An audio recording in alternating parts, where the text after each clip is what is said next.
First interview હતો જીપીએસસીમાં. તો ઇન્ટરવ્યૂની શરૂઆત કંઈક એવી રીતે થાય છે કે જ્યારે હું એન્ટર થાઉં છું ત્યારે જે કોડ આપવામાં આવ્યો હોય તે પ્યુન ચેરમેન શ્રીને આપે છે. તો એઓ સામેથી મને પૂછે છે કે BWG? મેં કીધું યસ મેમ. ત્યારબાદ એમણે મને પૂછ્યું કે તમારો પરિચય આપો. તો મેં જે રીતે મારું ઇન્ટ્રોડક્શન રેડી કર્યું હતું તે રીતે મેં સ્ટાર્ટ કર્યું મારું ઇન્ટ્રોડક્શન આપવાનું. ત્યારબાદ એમણે મને પૂછ્યું કે આ તમારું ફર્સ્ટ ઇન્ટરવ્યૂ છે કે અગાઉ કોઈ ઇન્ટરવ્યૂ આપેલ છે? મેં કીધું કે ફર્સ્ટ છે. ત્યારબાદ ત્રીજો ક્વેશ્ચન એમનો એવો હતો કે તમે જે એરિયામાં રહેતા હોય તેની આજુબાજુના 50 કિમી રેડિયસમાં કયા પ્રકારની ફેક્ટરીઝ આવેલી છે? તો ફર્સ્ટ તો હું કહેવાનો હતો કે હું જે એરિયામાં છું ત્યાં કોઈ એવી મોટી ફેક્ટરીઝ નથી. ત્યારબાદ એમણે જે સ્પેસિફિકલી મેન્શન કર્યું હતું કે 50 કિમી રેડિયસ, તેથી મારે સુરતની ફેક્ટરીઝનું બોલવું પડ્યું. તેમાં મેં આન્સર આપ્યો કે ટેક્સટાઇલની ફેક્ટરીઝ મોટા પ્રમાણમાં છે આ મારા એરિયામાં. ત્યારબાદ એમણે એના રિલેટેડ જ ટેક્સટાઇલ રિલેટેડ ક્વેશ્ચન પૂછ્યા કે ટેક્સટાઇલ ઇન્ડસ્ટ્રીમાં કઈ પ્રકારની મશીનરીઝ હોય છે? એનો આન્સર મેં આપ્યો કે લૂમ્સ હોય, સ્પિનિંગ વ્હીલ્સ એક્સેટ્રા, અલગ અલગ મશીનરીઝના નામ બોલ્યું. તો એમાંથી કાઉન્ટર કરીને મને એવો ક્વેશ્ચન પૂછ્યો કે એવું કયું રેવોલ્યુશન છે હિસ્ટ્રીમાં કે જેમાં ટેક્સટાઇલ રિલેટેડ મશીનરીનો ઇન્વોલ્વમેન્ટ હોય? તો એમાં આન્સર આવે કે ફર્સ્ટ ઇન્ડસ્ટ્રીયલ રેવોલ્યુશન, જે હું આન્સર ના આપી શક્યો. ત્યારબાદ એમણે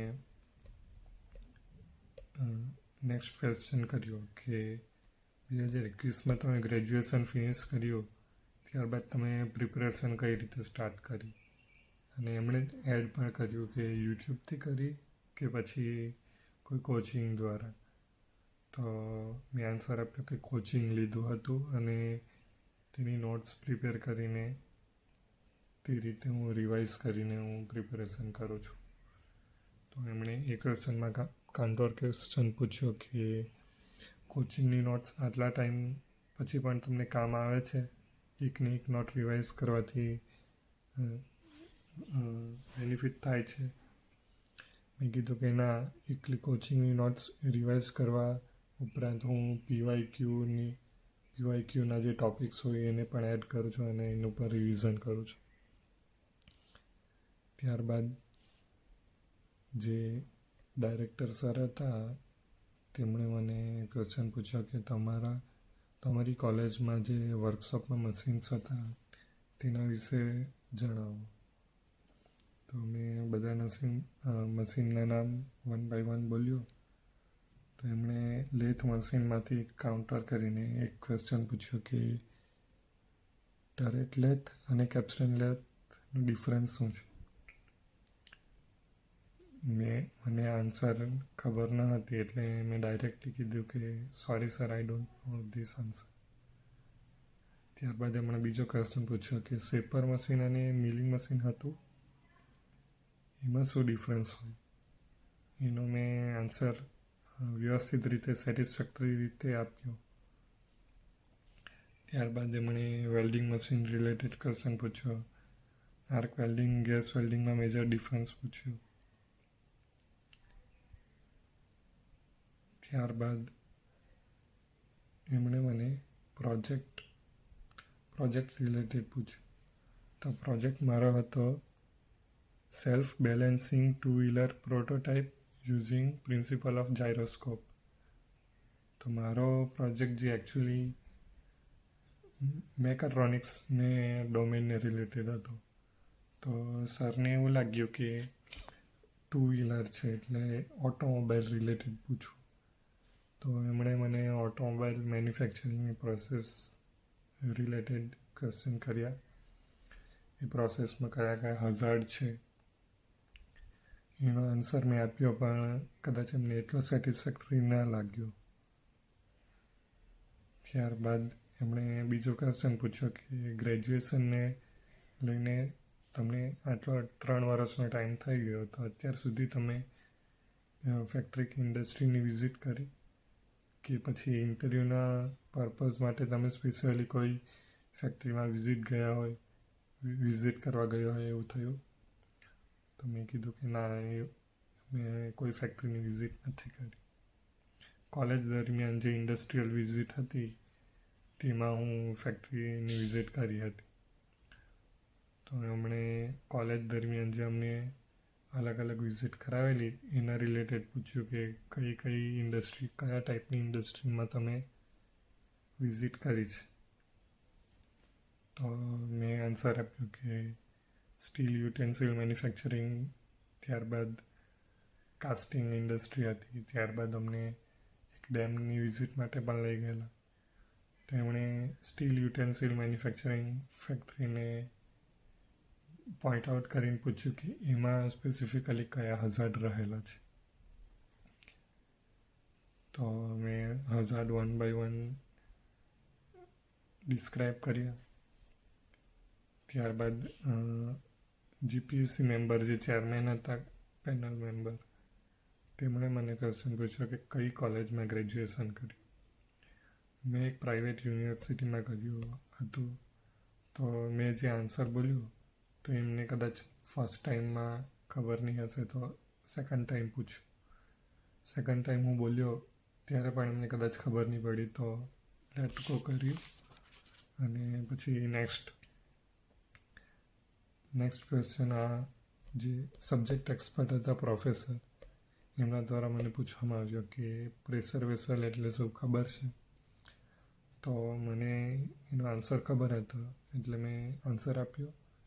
ત્યારબાદ એબ્સોલ્યુટ પ્રેશર એટલે શું, એવો ક્વેશ્ચન મને પૂછ્યો. તો એનો આન્સર મને એ ટાઈમે યાદ ન આવ્યો હોવાથી મેં કહી દીધું કે sorry sir, I don't know, કે I am not able to recall right now. તો એમણે કીધું ઓકે, નો પ્રોબ્લેમ. ધેન આ ક્વેશ્ચન પણ મને જીપીસીના પેનલ મેમ્બર દ્વારા જ પૂછવામાં આવ્યો હતો. જીપીસીના એટલે કે જે ઇન્ટરવ્યૂના ચેરમેન હતા, કે એવું કઈ ગુજરાતનું સિટી છે કે જે ટેક્સટાઇલ રેવોલ્યુશન સાથે કોઈ સંકળાયેલ હોય અથવા તો ફેમસ હોય? તો મેં કીધું કે યસ, અમદાવાદ સિટી, જે માન્ચેસ્ટર ઓફ ઇન્ડિયા તરીકે ઓળખાતું હતું. ત્યારબાદ જે સબ્જેક્ટ એક્સપર્ટ હતા તેમણે મને ઇન્ટરવ્યૂ રૂમમાં સીલિંગમાં એક ડિવાઇસ લાગેલું હતું, એમને પોઈન્ટ આઉટ કરીને એમણે મને બતાવ્યું કે આ શું છે. તો મને જે ફાયર એલાર્મ બતાવીને ક્વેશ્ચન પૂછવામાં આવ્યો હતો કે આ શું છે, તો મેં એબસન્ટ માઇન્ડેડ સિચ્યુએશનના લીધે મેં એવો આન્સર આપ્યો લેમેન લેંગ્વેજમાં કે ફાયર સ્પ્રિંકલર છે. એકચ્યુઅલી મેં ફેક્ટરી ઇન્સ્પેક્ટરનું ઇન્ટરવ્યૂ આપવા ગયો હતો, તો મારે થોડુંક ડિટેલમાં અને ટેકનિકલ વર્ડ સાથે કહેવાનું હતું કે ફાયર સેફ્ટીને રિલેટેડ જે ડિવાઇસીસ હોય છે તે પૈકીનું આ એક ફાયર એલાર્મ છે.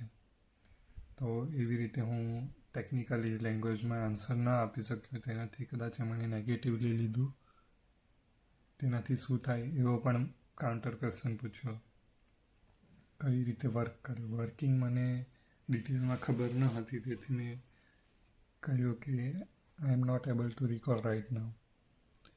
આફ્ટર ધેટ એક બીજા સબ્જેક્ટ એક્સપર્ટ હતા, એમણે મને કરંટ અફેર રિલેટેડ ક્વેશ્ચન પૂછ્યો કે obesity free campaign Gujarat government ચલાવે છે, તો હાલમાં જે કરંટમાં કઈ એવી દવાને મંજૂરી આપી છે ભારતમાં, તો એ દવાનું નામ મને એ ટાઈમે યાદ ન હતું, તેથી મેં કહ્યું કે સોરી, આઈ ડોન્ટ નો. પછી એ સબ્જેક્ટ એક્સપર્ટે મને બીજો ક્વેશ્ચન પૂછ્યો કે રેડ એલર્ટ ટાઈપના કયા અલગ એલર્ટ છે જે હીટ વેવ દરમિયાન જે એલર્ટ આપવામાં આવે છે, તો મને એક્ઝેક્ટલી નંબર ખ્યાલ ન હતી કે 4 હોય છે કે 5 હોય છે. તો મેં કીધું કે એક રેડ હોય છે, યલો હોય છે અને ગ્રીન હોય છે. તો મને એમાં કાઉન્ટર ક્વેશ્ચન પૂછ્યા કે કયા ટેમ્પરેચર વાઇઝ કયા કલર વાઇઝ જાહેર કરવામાં આવે છે એલર્ટ. તો એનો ક્વેશ્ચન હું ન આપી શક્યો. ત્યારબાદ મને જે ચશ્મા છે, મને સ્પેક્ટિકલ્સ છે, એટલે એના આધારે મને એવો ક્વેશ્ચન પૂછ્યો કે આંખના જે નંબર ચેક કરે ત્યારે 6/6 પોઝિટિવ માઇનસ એ બધું હોય એ વિશે ખ્યાલ છે. 6/6નું મિનિંગ શું? તો એ ક્વેશ્ચન પણ મને ન આવડ્યું. ત્યારબાદ ડાયરેક્ટર સરે મને ફરી ક્વેશ્ચન પૂછ્યો કે લાસ્ટ યરમાં જે પ્રોજેક્ટ બનાવવાનો હતો, તો એ પ્રોજેક્ટ રિલેટેડ તમે ડિટેલ આપો. તો મેં સ્ટાર્ટ કર્યું. પ્રોજેક્ટની સ્ટેપ બાય સ્ટેપ પ્રોસિજર મેં સમજાવી.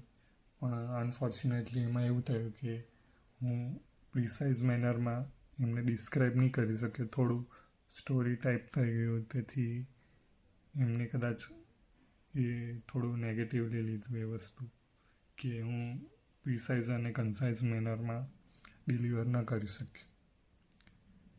બસ ત્યારબાદ ઓવરઓલ જે મને યાદ હતા ક્વેશ્ચન તે મેં રાઇટ ડાઉન કરી લીધા.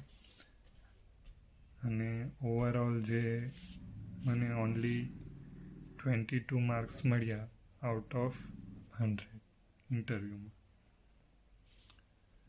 ધેન આઈ રિયલાઇઝ કે મેં કઈ મિસ્ટેક કરી.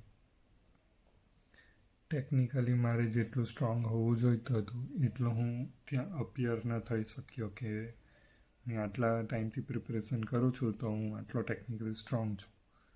ઘણા બેઝિક ક્વેશ્ચનમાં હું કોન્ફિડન્ટલી આન્સર ન આપી શક્યો. ત્યારબાદ મને જે કન્ડિશન બેઝડ આપવામાં આવ્યું કે પેલું પોઈન્ટ આઉટ કરીને ફાયર એલાર્મ, તો એમાં પણ હું ટેકનિકલી લેંગ્વેજમાં કરેક્ટ આન્સર એકદમ બ્યુટિફુલી રીતે ના આપી શક્યો.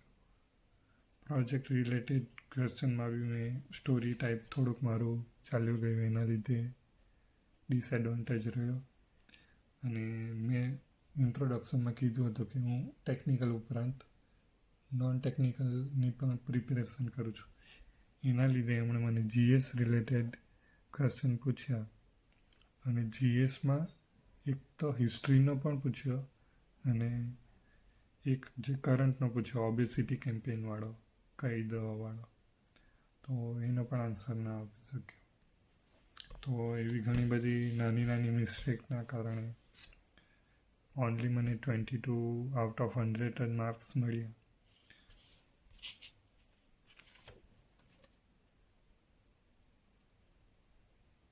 તો આ હતું ઓવરઓલ એનાલિસિસ મારું જીપીએસસીનું ફર્સ્ટ. તો આપણે જે મને ઇન્ટરવ્યૂમાં ક્વેશ્ચન આન્સર પૂછવામાં આવ્યા હતા તે આપણે ડિસ્કસ કર્યા. ત્યારબાદ મારી જે મિસ્ટેક થઈ અને મને ઓનલી 22 જ માર્ક્સ મળ્યા. તો એનું થોડું એનાલિસિસ કરીએ કે ક્યાં મારી મિસ્ટેક થઈ અને ક્યાં ઇમ્પ્રુવમેન્ટની જરૂર હતી. તો મેં રાઇટ ડાઉન કર્યા છે પોઈન્ટ્સ કે ક્યાં મારી મિસ્ટેક થઈ હોઈ શકે. તેમાં રીઝન્સ છે કે મેં ઘણા ક્વેશ્ચનમાં એવી રીતે આન્સર આપ્યો કે sorry I don't no, directly મેં ના કહી દીધું.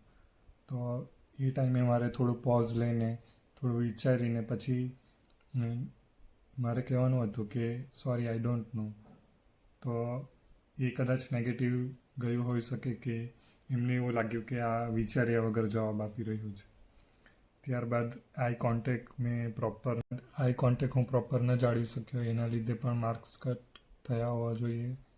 ત્યારબાદ મેં જે આ ઇન્ટરવ્યૂ આપ્યું એની પહેલાં મેં 4 મોક ઇન્ટરવ્યૂ આપ્યા હતા. તો દરેક ઇન્ટરવ્યૂમાં મને એવું કહેવામાં આવ્યું હતું કે તમે થોડો સ્માઇલી ફેસ રાખો. જે મેં આ એકચ્યુઅલ ઇન્ટરવ્યૂમાં પણ એના કદાચ સ્માઇલી ફેસ ન હોવાને કારણે એનો પણ નેગેટિવ ઇમ્પેક્ટ થયો હોવો જોઈએ. અને બીજું એ છે કે મારું ડિપાર્ટમેન્ટલ નોલેજ અને જોબ પ્રોફાઇલ રિલેટેડ નોલેજ એકદમ સ્ટ્રોંગ હતું. તો અનફોર્ચ્યુનેટલી મારા ઇન્ટરવ્યૂને મેં એ વેમાં ડ્રેગ ન કરી શક્યો. જો એવું થયું હોત તો હું ઘણા ક્વેશ્ચનનો આન્સર આપી શક્યો હોત અને હું માર્ક મેળવી શક્યો હોત. ત્યારબાદ બીજા જે પોઈન્ટ કે મારું ઇન્ટરવ્યૂ હતું તે ઇન્ડસ્ટ્રીયલ સેફ્ટી એન્ડ હેલ્થ ઓફિસરનું હતું. તો એમાં જે સેફ્ટીનો મેઇન પોઈન્ટ છે, તો સેફ્ટી રિલેટેડ એક ક્વેશ્ચનનો આન્સર બરાબર ન આપી શક્યો, એના કારણે પણ માર્ક્સ કટ થયા હોવા જોઈએ. અને મેઇન વાત છે કે કમ્યુનિકેશન સ્કિલ મારી વીક હોવાને કારણે મેં ક્વેશ્ચન આન્સર હું સ્ટ્રક્ચર્ડ ફોર્મમાં ન આપી શક્યો. એના કારણે એ પણ એક કારણ હોઈ શકે માર્ક્સ ઓછા મળવાનું. ત્યારબાદ મારી ડ્રેસિંગની વાત કરવામાં આવે તો ડ્રેસિંગ તો મારું બરાબર જ હતું. કોન્ફિડન્સ પણ મારો ખૂબ સારો એવો હતો, પણ મેં આન્સર જે મેં આપ્યા તે હું એકદમ સ્ટ્રક્ચર વેમાં ન આપી શક્યો. થોડું સ્ટોરી ટાઈપ થઈ જતું હતું અને હું થોડુંક લોંગ એક્સપ્લેન કરવા માગતો હતો, જે એમને ક્રિસ્પ અને પ્રિસાઇઝ મેનરમાં કદાચ જોઈતું હતું. એ હું ન આપી શક્યો, એ પણ એક કારણ હોઈ શકે. ત્યારબાદ જો તમે મિકેનિકલ એન્જિનિયર તરીકે જીપીએસસીમાં અપિયર થાવ છો તો એમના માટે એક ઇમ્પોર્ટન્ટ વાત કે આ આપણો જીપીએસસીનો ઇન્ટરવ્યૂ રૂમ છે, આપણા ભૂતપૂર્વ ચેરમેન દિનેશ દાસા સર દ્વારા જ અપલોડ કરવામાં આવ્યો હતો. તો આ રૂમ રિલેટેડ એવા ક્વેશ્ચન પૂછાઈ શકે કે આ જે એસી છે, એસી કયા ટાઈપનું છે. તો એ માટે મેં પોઈન્ટ બનાવ્યા છે કે આ જે એસી છે તે કેસેટ એસી છે, જે ફોલ્સ સીલિંગમાં ઇન્સ્ટોલ કરવામાં આવે, જે 3 વે હોઈ શકે, 4 વે પણ હોઈ શકે અને 1 વે પણ હોય. એવા પણ ક્વેશ્ચન પૂછવામાં આવી શકે કે આ એસીના ઇનસાઇડમાં કયા યુનિટ હોય અને આઉટસાઇડમાં કયા યુનિટ હોય, અને એના પોઝિટિવ અને નેગેટિવ જણાવો. આ ઉપરાંત જે ઇન્ટરવ્યૂ રૂમને રિલેટેડ એક મિકેનિકલ એન્જિનિયરને ક્વેશ્ચન પૂછાઈ શકે એનું મેં ક્વેશ્ચન આન્સર ફોર્મમાં એક PDF બનાવી છે, એ તમે જોઈ શકો.